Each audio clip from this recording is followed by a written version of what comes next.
प्रेम से बोली शंकर भगवान की जय। अब प्रेम से बोली मैया भवानी की जय। एक बार प्रेम से बोली द गुरु बहिना सच्चे दरबार की जय।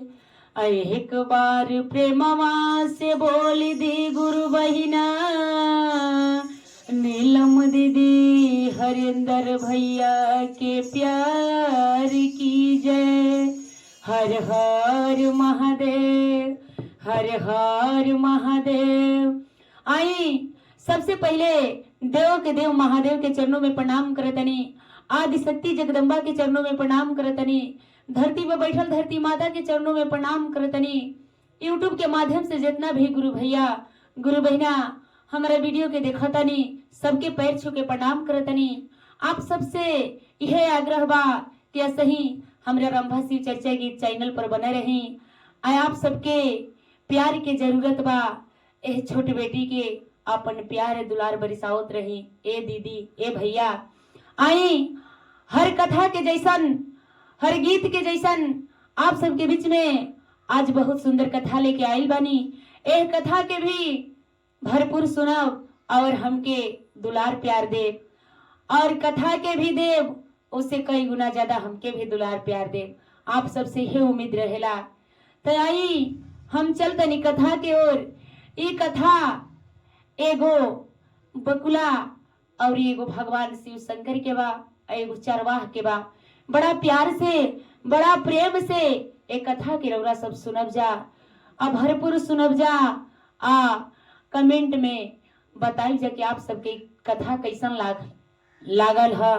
तो आई एगो गांव के बहरी बहुत सुंदर भगवान के मंदिर बा।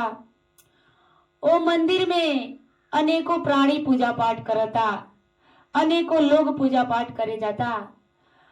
एगो वही गौवा में अहिर भाई बाड़न जवन की गाय भैंस चरावेला लो गुरु बहिना लोग ग्वाला भी कहेला। उहो जातरन तो रोज उ टाइम से भगवान के मंदिर में गाय के दूध के जब भी चरावे लेके जातरन अपन गाय भैंस भगवान के शिवलिंग पर ले जाके वो दूध चढ़ा देतारन। उनकर प्रतिदिन के यह टाइम बा। तब तक ले उ बकुला जवन बाड़न उनकर रोज रोज के ड्रामा वो देखतारन। बकुला जाके ओ चरवाह के जरी बड़ा अस्थिर से बड़ा प्यार से बैठतारन। और जब देखतारन कि जब सुबह होता ई चरवाह भाई आवतारन तो गैया भैंसियन के दूधवा भगवान के शिवलिंगवा पर ढार देतारन। उनकर नियम हो रहे वो चरवाह के कि जब रोज अपन गाय भैंस चरावे लेके जास और रोज भगवान के शिवलिंग पर दूध बेच ले और जौन भी बाचे तवन ले जाके अब भगवान के मंदिर में चढ़ा देस। अब बकुला सोचलन कि काश हमू आदमी रही थी तो हमू भगवान के पूजा पाठ करती। देखी गुरु बहिना वो बकुला रोज वो चरवाह के तमाशा देखतारन। देखते देखते एक दिन वो बकुला के मन में एगो बड़ा सुंदर बात आइल। सोचलन बकुला कि काहे ना हम भगवान के पूजा पाठ करी। लेकिन फिर बेचारा सोचतारन कि हमरा पासे तो कुछ बा ना दूध बा, ना अगरबत्ती बा, ना भांग बा, ना धतूर बा। आखिर हम भगवान के चढ़ाई तो का चढ़ाई। देखी कहल जाला कि जे जवन खाला उहे भगवान के चढ़ावेला। हमनी के मेवा मलाई हमनियों के खाने जा भगवान भी खालन गुरु बहिना। ओ बकुला जवन बाड़न रोज नदी नाला में रहस मछरी बिन बिन के खास। अब वो सोचलन कि चरवात आदमी हमन उनकर गाय भैंस बाड़ी से तो दूध लिया के चढ़ावत तरन भगवान के शिवलिंग पर। हमू काहे ना जवन हमार जरी बाटे उहे हमू भगवान के ले जाके चढ़ाई। अब बकुला देखते देखते बेचारा सोच लेला नी बात कि आज से हमरो भगवान के नियम से पूजा पाठ करे के बा। देखी गुरु बहना वो एगो पक्षी के जात रहलन। उ रास्ता देखस, टाइम देखस कि कौना बेरा उ चरवाह आवतारन आ भगवान के ऊपर दूध चढ़ावतारन। अब ई बकुलो अपन टाइम बना लेहलन। इहो बेचारा जब सुबह होखे तो उठस आ अपन चरियर के आनंद हो जास आ कुछ मछरिया खास कुछ ले जाके भगवान के शिवलिंग पर चढ़ा देस। अब जब चढ़ा देस तो चरवाह भाई जास तो देखो कस कि कैसन ऐसा आदमी हो कि भगवान पर मछली लिया के चढ़ावता। अब ई चरवाह गुरु बहना जौन रहलन कहलन कि आज हम धोखा लागब कि कैसन आदमी हो, कैसन पापी अपराधी आदमी बा कि भगवान के मछली लिया के चढ़ा देता। अब ई बेचारा वो दिन अपन दूध वूध चढ़ा के केनियो कोरा बैठ के देखो तारन की देखी तो कैसन आदमी हो कि भगवान के शिवलिंग पर लिया के मछली चढ़ावता। अब चरवाह त अपन लवकिया में लागल बड़न गुरु बहिना। ई बकुला बेचारा फेन अपन खा पी के मस्त होके कुछ मछरिया खाई के कुछ बाचा रहे तवन लेके जातरन भगवान के शिवलिंग पर, भगवान के दरबार में ले जाके भगवान के दरबार में मछली गिरा देता रन। अब ई चरवाह देखलन वो दिन तई देख के बड़ा चंबा में पड़लन। कहलन कि ओ हो ई तो एगो पक्षी है, हम कहो तनी कि कैसन ऐसन आदमी है कि हमारा से भेंट होते नहीं खे। आई रोज भगवान के शिवलिंग पर मछली चढ़ल लौकता। अब वो दिन से चरवाह जवन बड़न भगवान पर तो दूध चढ़ेबे करस, लेकिन वो दिन से ओ बकुलो के फेरा में लाग गइलन कि देखी तो ई चढ़ा के कौना दिशा में जाता रन। अब देखी बकुला बेचारा चरवाह के देखी के ऊ अपन पूजा पाठ करे के सिखलन। आई चरवाह जवन बाड़न अब बकुला के फेर में बकुला के पीछे पड़ गइलन गुरु बहिना। अब बेचारा चरवाह जवन बाड़न ऊ रोज अब बकुला के रास्ता देखे लगलन कि देखी तो कौना रास्ता से आवतारन ना कौना रास्ता से जातारन। अब बेचारा बकुला जवन रहलन रोज हुए अपन काम करे लगलन।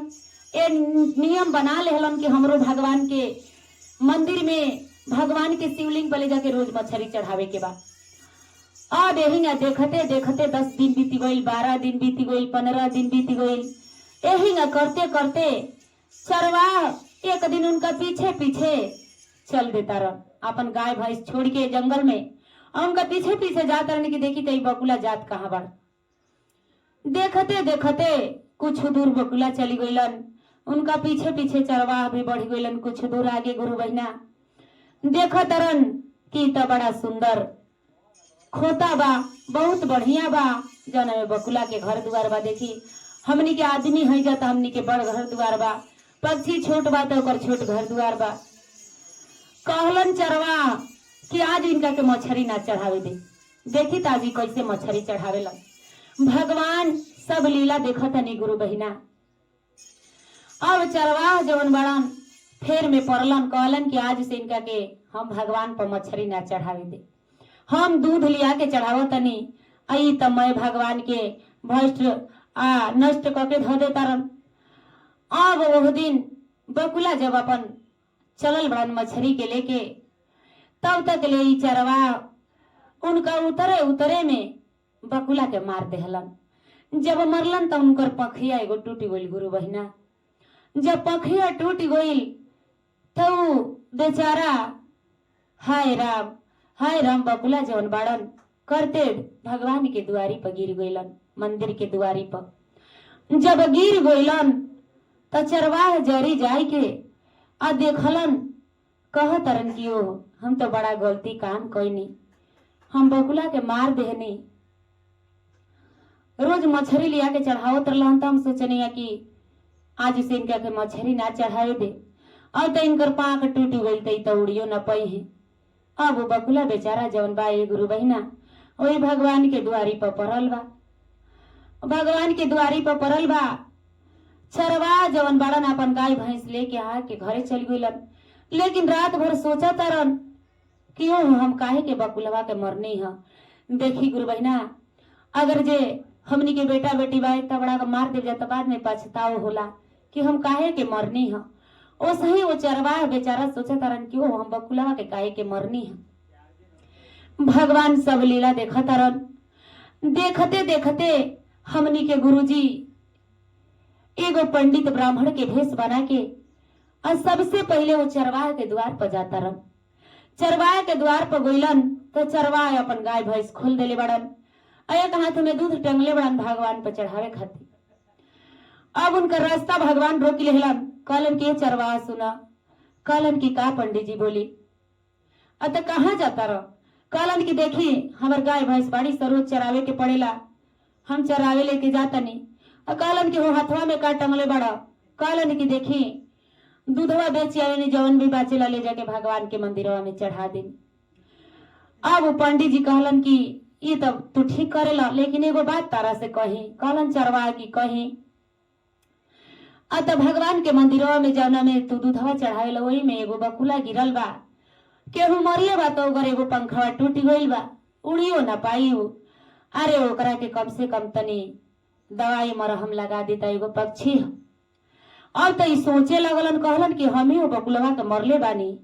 अई बाबा हमरे से कह तरन की दवाई मलहम लगा देता। चरवाह जौन बड़न कुछ देरी चुप हो गइलन। बाबा लगनी बोले, कहतन कि चरवाह काहे चुप हो गइल। कहलन की कौनो बात ना बाबा, चली हम बकुला के उठा के दवाई मलहम लगा देता। कहल जाला गुरु बहिना की मारे वाला से बचावे वाला के ज्यादा हक होला। अब जब दूध लेके जाता रन, पंडियो जी संगे संगे जाता रन तई चरवाह जवन बड़न दूधवा लेके मंदिर में ढुकल जाता रन। बाबा कहनी के चरवाह सुना। कहलन की का ह।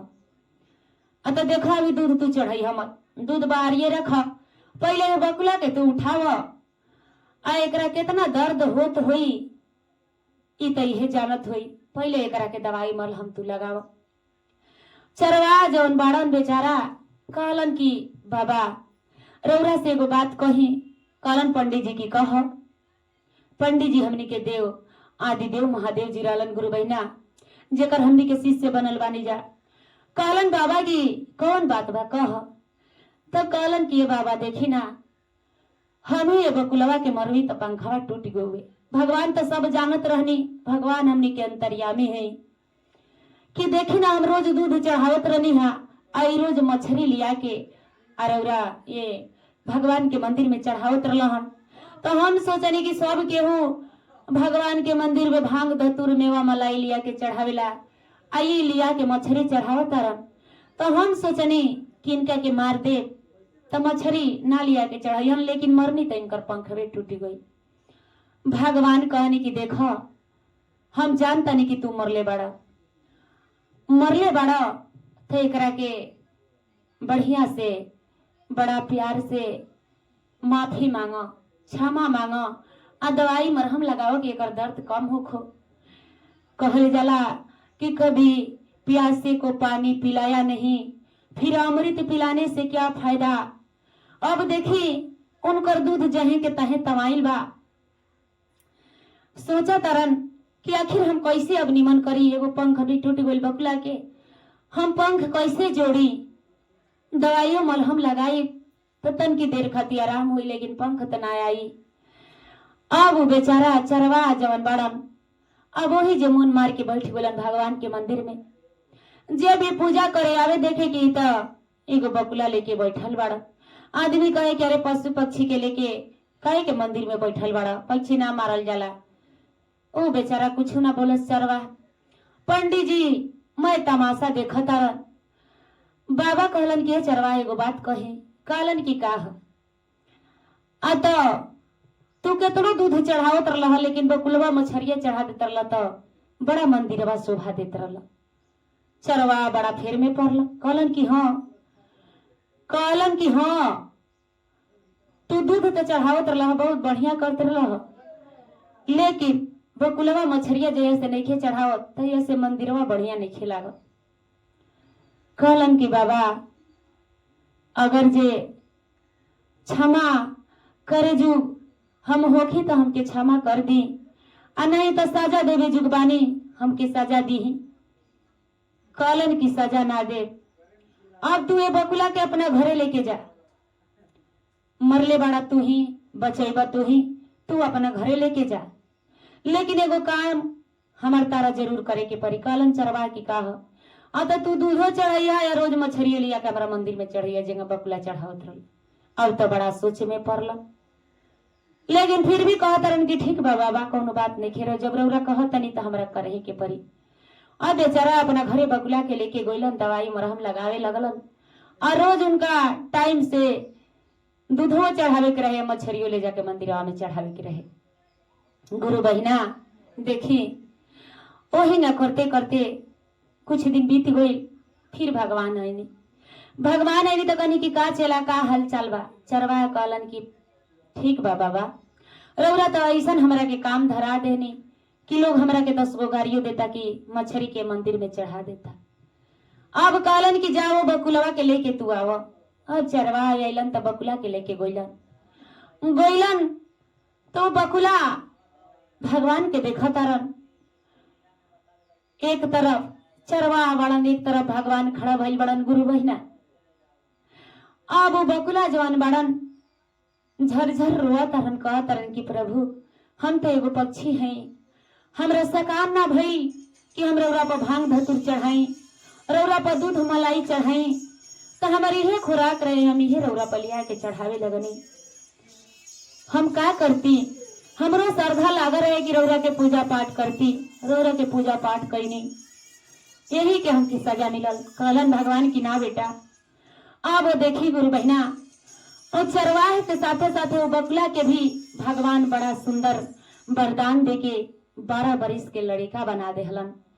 वो लड़िका बनी गई बकुला, लड़िका बन के चरवाह के संगे संगे वो भगवान के दरबार में हाजिरी लगावे लगल, भगवान के सेवा सहाय करे लगल, भगवान के मंदिर में बहुत बड़का पुजारी बनी गई, लोगों का पैर छुए लागल, लोग ओकरा के बहुत बड़ महात्मा माने लागल, ओकर जीवन धन्य हो गई।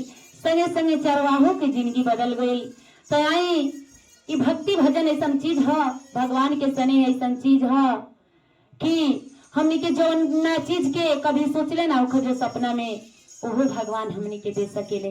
ताई अपना वाणी के ही जो विराम देतानी। प्रेम से बोली शंकर भगवान की जय, प्रेम से बोली मैया भवानी की जय, प्रेम से बोली चर्चा स्थान की जय।